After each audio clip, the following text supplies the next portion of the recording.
For anyone who grew up in mid-century America, Sunday had a sacred rhythm, the sound of the bells drifting across the neighborhood, the newspaper waiting on the porch, the quiet, unshakable certainty that faith was the cement holding our communities together. You went to the same church your parents went to, and their parents before them.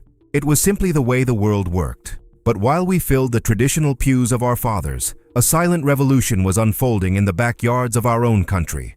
A revolution that came not from Rome, nor from Jerusalem, but from something purely, unmistakably American. Mormons, Adventists, Jehovah's Witnesses, Scientologists, movements that today move billions of dollars and shape the lives of millions of people across every continent on Earth. And they all share one strange thing in common. They were born here, on American soil, within the lifetime of a young nation. So how did the United States, a country barely 2 centuries old, become the largest factory of religions in modern history? To understand it, we have to go back. Back to a time before the mega-churches and the television preachers, when the American frontier was still being drawn on the map in ink that hadn't yet dried. In the early 19th century, one specific stretch of land in western New York earned a strange and haunting nickname. They called it the Burned-Over District. The reason? The religious fervor there ran so hot, the traveling preachers came through so relentlessly, the revivals blazed so often, that it seemed the very soil itself had been scorched by spiritual fire. Burned over, nothing left to ignite. But here is what almost no one tells you. That soil didn't grow just one faith. It grew an entire industry, and the men and women who planted it, whether they knew it or not, borrowed the exact same blueprint that would one day build the largest corporations this country has ever produced. In this investigation, we're going to decode the most successful business model America ever created, the export of faith. We'll uncover how our own Constitution threw open the doors to a free market of souls, how the loneliness of the frontier forced ordinary pioneers to invent their own spiritual refugees out of nothing, how a handful of self-taught prophets built empires that would outlive them by centuries, and finally, how these movements stopped being small village sects and grew into multinational corporations that today reach into nearly every country on the map. This is not a story about whether any of these faiths are true. It's a story about why they were born here and nowhere else. So settle in and prepare to look behind the veil of American history. Part 1. The fertile soil of American invention. To understand why America became the birthplace of so many faiths, you have to start with a document, not a Bible, a legal one, the First Amendment to the Constitution of the United States. Because in Europe, for 1,000 years, religion had operated like a state monopoly. You were born into the official church of your king or your queen, and that was the end of the matter. In England, it was the Church of England. In Spain, the Catholic Church. In the German states, whatever the local prince had decided. There was no shopping around. There was no competition, because competition itself was against the law. To preach a rival faith could cost you your freedom or your life. But when the American founders sat down and wrote that Congress shall make no law respecting an establishment of religion, they did something almost no nation in human history had ever truly dared to do. They deregulated God. Sit with that phrase for a moment, because the consequences of it echo straight through to the present day. Overnight, faith in America became a marketplace. No single church was propped up by the government. No preacher was handed a guaranteed congregation. There was no state salary, no royal protection, no official monopoly. If you wanted followers in America, you had to go out and earn them. You had to persuade. You had to compete. And competition, as any businessman will tell you, changes everything. In this new spiritual free market, the old, comfortable, half-asleep sermons simply did not survive. The churches that thrived were the ones that offered something the others didn't. A sharper promise, a bolder claim, a more urgent and electrifying answer to the questions that kept ordinary people awake at night. It was, in every practical sense, a religious capitalism. And like every form of capitalism, it rewarded the innovators, the risk-takers, the salesmen, and it quietly buried the ones who stood still and assumed their flock would never leave. This single legal idea, freedom of religion, turned the American landscape into something no European had ever seen, a place where a brand new faith could be launched the way a man might launch a business, with nothing but an idea, a voice, and the nerve to stand up and preach it. But the Constitution was only the first ingredient. Now add the second, geography. As America pushed relentlessly westward, the frontier moved faster than the institutions could ever hope to follow. Settlers poured into Ohio, into Missouri, into Illinois and beyond, into vast, empty stretches of wilderness where there were no cathedrals, no seminaries, and often no trained minister for 100 miles in any direction. The established churches back east, with their formal degrees and their slow, dignified hierarchies, simply could not keep pace with a nation sprinting toward the horizon. And into that spiritual vacuum stepped an entirely new kind of figure. Not the educated clergyman with a diploma from a European divinity school. Instead, the charismatic, the self-taught, the farmer, the tradesman, the wanderer who could climb up onto a tree stump, hold a restless crowd with the sheer raw force of his voice, and claim something utterly extraordinary, that God had spoken to him, directly, personally, just yesterday. And out on that frontier there was no bishop standing nearby to say otherwise. There was no council of elders to examine the claim, no ancient institution with the authority to declare it false. If enough people believed you, you were a prophet. It was as simple and as revolutionary as that. This is why so many of America's homegrown religions were born not in the great eastern cities, but out on the ragged, lawless edge of the map. The frontier didn't merely tolerate new revelation. In a strange way, it demanded it. It created a hunger that only a bold new voice could fill. And then there was the third ingredient, perhaps the most powerful of all, because it was woven into the American character itself. Self-reliance. The American myth was never about waiting patiently for permission. It was about the pioneer who cleared his own land with his own hands, built his own cabin, answered to no lord and no king. And that same fierce, independent spirit bled directly into how Americans came to approach their faith. Why? A farmer in upstate New York might ask himself, should I accept the dusty interpretations of some distant European tradition, handed down by men who never walked this land? Why not simply read the Bible for myself, at my own kitchen table, by my own candlelight, and decide for myself what it truly means? This was do-it-yourself religion, spiritual entrepreneurship in its rawest form. The bold, almost breathtaking conviction that an ordinary person, with no title, no training, no permission from anyone, could crack open the scriptures and personally discover a truth that 2,000 years of scholars and theologians had somehow completely missed. To European eyes, it was arrogant, it was reckless, it bordered on madness, but it was also profoundly, unmistakably, gloriously American.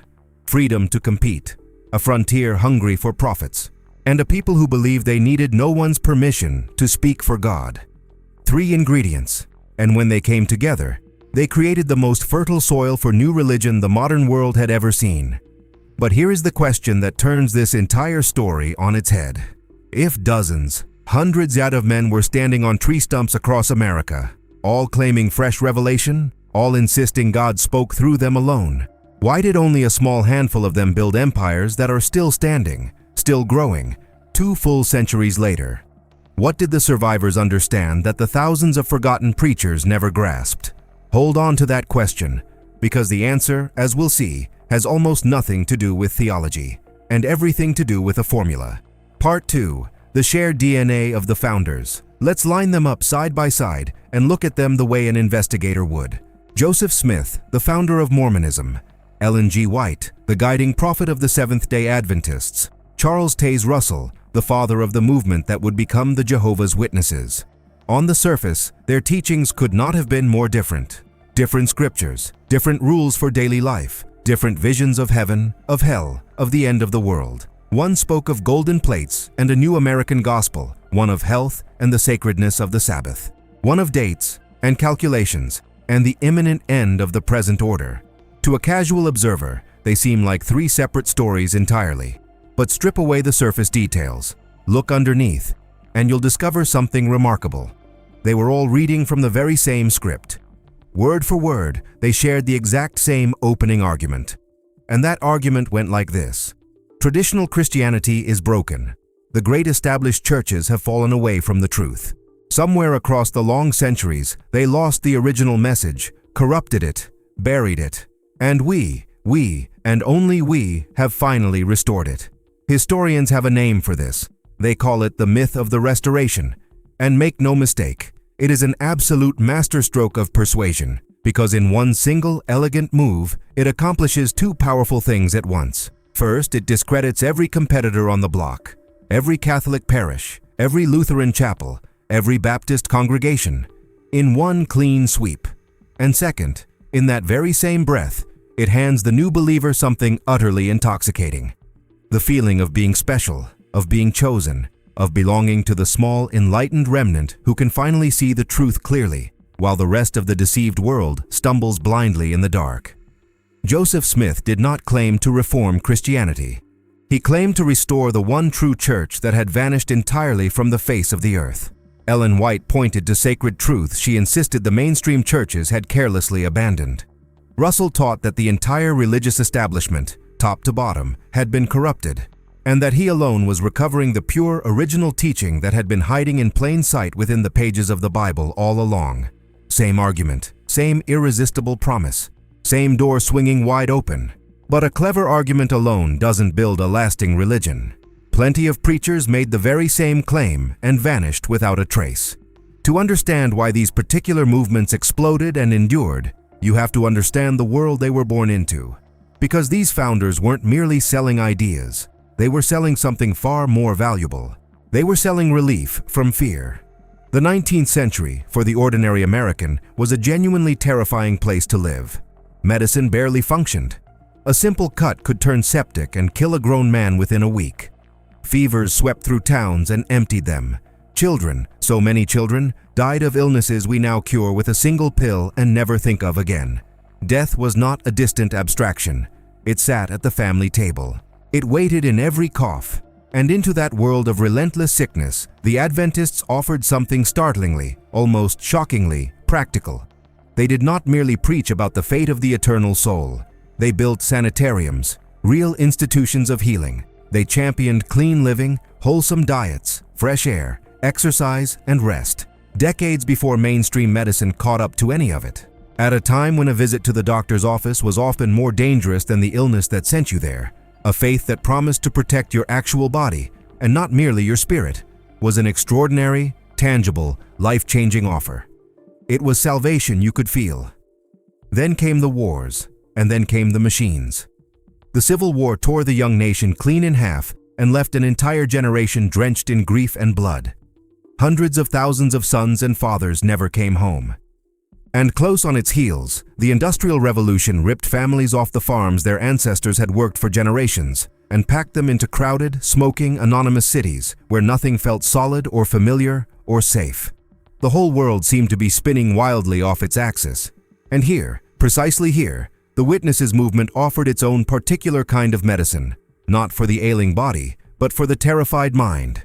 Certainty, precise dates, a detailed, meticulous timeline for the very end of the world, one that promised all of this senseless suffering was not senseless at all, that it had a purpose, a plan, an approaching finish line just over the horizon. Because when everything around you feels like pure chaos, a confident prophet who hands you an exact calendar for the apocalypse is not a frightening figure at all. He is a profound and welcome comfort. He tells you the madness will end, and he even tells you when. Now remember that question from earlier. Why did only a handful survive, out of the thousands who tried? Here is the first half of the answer. The winners were not simply the loudest preachers or the boldest showmen. They were the ones who correctly diagnosed the specific, private fear of their particular moment in time, and then sold the specific cure that no one else was offering. Disease, war, social collapse. Each terror met with its own tailored remedy. And once you learn to see that pattern, you can watch it repeat itself, again and again, right up into the modern age.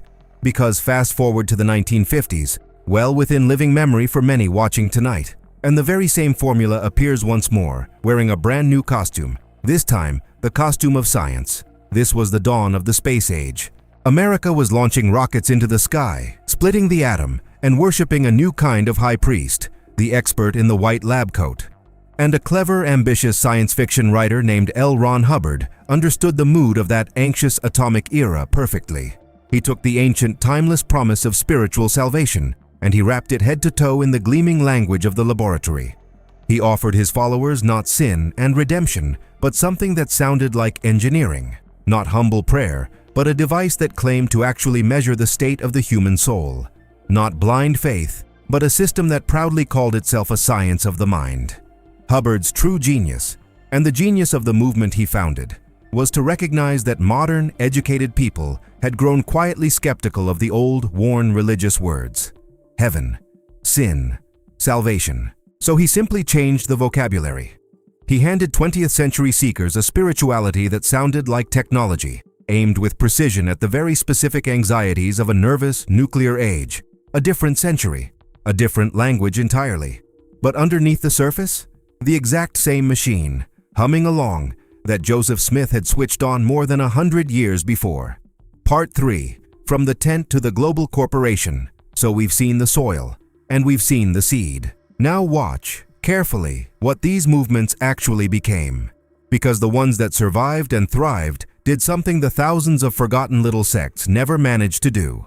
At a certain point, they stopped behaving like churches, and they started behaving like corporations. Consider first the printing press. Long before television, long before radio, the American frontier ran entirely on the power of the printed word. And these movements grasped the raw power of media with an instinct that would put a modern Madison Avenue marketer to shame. The witnesses, in time, built publishing operations that would eventually pour out magazines and books by the hundreds of millions of copies, translated into hundreds of languages, becoming, at their peak, one of the single largest printing enterprises anywhere on the entire planet. The Adventists built their own presses and publishing houses that spread their message across the globe. The Mormons constructed an organizational machine of almost military discipline, record-keeping, and reach. These were no longer tents pitched by the side of a dusty road. These had become genuine media empires. And to survive and grow, they adopted the hard, cold logic of business itself. Clear hierarchies, strict rules, centralized control from the top. Careful professional management of money, of property, of real estate portfolios worth fortunes. Because here is the crucial insight that separated the survivors from the forgotten. The charisma of a single frontier prophet is a fragile, perishable thing. It burns bright, and then it dies the very day the prophet dies. But an institution, a corporation, a structured system with rules and a chain of command and a treasury, that can outlive any single founder. That can run on and on for centuries, long after the visionary who started it is dust in the ground. The movements that truly understood this did not merely survive the deaths of their prophets. They had been quietly engineered, from the beginning, to do exactly that. And then came the moment that transformed these American movements from national curiosities into genuine global powers. The end of the Second World War. America emerged from that war as the single richest, most powerful nation on the face of the earth. And that staggering, overwhelming prosperity did not merely build interstate highways and suburban tract homes. It funded an export unlike any other. Suddenly, these homegrown American faiths possessed the money, the organization, and the sheer confidence to carry their message across every ocean on the map. Picture them now. The young Mormon missionaries, 2 by 2, in their crisp white shirts and dark ties, fanning out methodically across entire continents, learning new languages, knocking on doors in villages that had never heard the name. Picture the witnesses, magazine in hand, knocking patiently from Tokyo to São Paulo to Lagos to the smallest towns of Europe. America, in those booming post-war decades, was not only exporting its automobiles, its motion pictures, and its bottles of Coca-Cola to a hungry world. It was exporting its gods. But there is one final piece to this story, and it is the piece that speaks most directly, most personally, to anyone who actually lived through it. Because the single greatest wave of growth for many of these movements did not come in the distant past at all. It came in the 1960s and the 1970s. And that timing was absolutely no accident. Think back, honestly, to what those years actually felt like on the ground. The old comfortable certainties were dissolving right before people's eyes. The counterculture was in full, deafening roar. Long-standing families were fracturing and scattering. Traditional authority, the church, the government, the father at the head of the table, was being openly questioned, mocked, torn down. To millions upon millions of ordinary, decent Americans, it genuinely seemed as though the entire social fabric of the country they loved was unraveling, thread by thread, right in their hands. And in the middle of that storm, these religions offered something that the wider culture had suddenly, carelessly thrown away. Structure, firm, unshakable rules, clear, bright lines drawn between right and wrong. A tight, warm, tight-knit family of fellow believers who all agreed, without argument, on exactly how a good life ought to be lived. For a frightened person watching the whole world seem to lose its mind, That rigidity was not experienced as a burden or a cage. It was experienced as a life raft, a solid thing to grab in a churning sea, and this reveals the deepest truth of the entire story. These movements grew the very fastest at precisely the moments when the mainstream culture offered the very least certainty. They sold the one single thing that a chaotic, frightening age craves above all else: order. And the very thing that pulled so many people in during the turbulence of the 60s and 70s was, in the end, the exact same thing that had been drawing lost and frightened souls in from the very, very beginning. A refuge. A high, strong wall against the chaos of the world. And that, far more than any single doctrine or any specific prophecy, is the real product the Faith Factory has always sold. So step all the way back now and look at the whole vast picture at once. What we so proudly call American exceptionalism was never truly only about industry or democracy or military strength or the wealth of nations. America exported something far more intimate, far more human than any of that. It exported its own restless, relentless, unquenchable search for the divine. The very same country that gave the world the assembly line and the towering skyscraper also, in the same restless breath, became the most prolific inventor of new religions the modern world has ever known. And it did not happen by accident. It happened for reasons that were deeply, specifically, unmistakably American. A constitution that transformed faith itself into a free and open market. A wild frontier that richly rewarded the bold, the charismatic, and the self-taught. And a stubborn national character that insisted, against all of history, that any ordinary person could find the ultimate truth entirely on their own. Put those three great forces together in one place, at one time, and you don't simply get a nation full of believers. You get something far stranger and far more powerful. You get a factory of belief itself. And so these movements were never really the strange exceptions to the American story, the odd footnotes at the margins. In truth, they were its purest and most concentrated expression. Entrepreneurship, boundless ambition, constant reinvention, and relentless gifted salesmanship, all of it aimed squarely at the oldest and deepest human hunger that there is, which leaves us, at the very end, with one final thought. A quiet one, an uncomfortable one perhaps. These faiths did not rise to power because their millions of followers were foolish or gullible or weak. No. They rose because they answered something achingly real: the fear, the loneliness, the desperate, bottomless human need for meaning and for belonging when the world outside stops making any sense at all. And that need, that ancient, human need, never truly goes away. It is as permanent and as enduring as we ourselves are. So when the old institutions falter and crack, as they always eventually do, something new will inevitably rise to take their place. It may not look like a church at all next time. It may not have pews, or hymns, or a steeple. It may instead wear the confident language of science, or of technology, or of politics, or of some new movement we cannot yet even imagine tonight. But make no mistake, it will come. Because the human mind, when it finally stands alone in the dark before the great silence, has never once in all our history been able to bear that silence for long. It will always build itself a new God to hold back the night. The only real question, the one truly worth sitting with, quietly tonight, is what shape the next one will take.